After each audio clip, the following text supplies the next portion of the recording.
जय हिंद साथियों। देश के 15वें उपराष्ट्रपति होंगे सीपी राधाकृष्णन।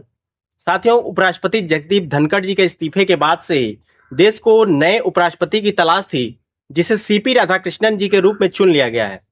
साथियों, अब बात की जाए उम्मीदवारों की, तो एनडीए की तरफ से सीपी राधाकृष्णन जी को उम्मीदवार बनाया गया था, तो वहीं इंडिया अलायंस की तरफ से बी सुदर्शन रेड्डी जी को उम्मीदवार बनाया गया था।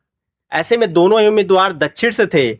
और अगर उपराष्ट्रपति सीपी राधाकृष्णन जी की बात की जाए, तो देश के तमिलनाडु स्टेट से आते हैं और महाराष्ट्र के गवर्नर भी रह चुके हैं।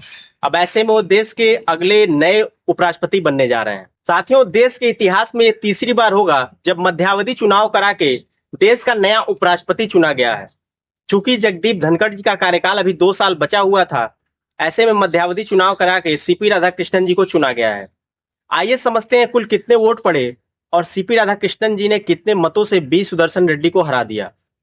साथियों, कुल वोट 767 पड़े, जिसमें से 15 वोटों को अवैध कर दिया गया, तो बचे कुल 752 वोट, जिसमें से 452 वोट सीपी राधाकृष्णन जी को मिले और कुल 300 वोट ही बी सुदर्शन रेड्डी को मिल पाया और 152 मतों के अंतर से सीपी राधाकृष्णन जी विजयी घोषित हुए। साथियों, विपक्ष का कुल 315 वोट था और पड़े केवल 300 वोट बी सुदर्शन रेड्डी जी को मिले, तो ऐसे में यह अनुमान लगाया जा रहा है कि 15 क्रॉस वोटिंग सीपी राधाकृष्णन जी को हुआ।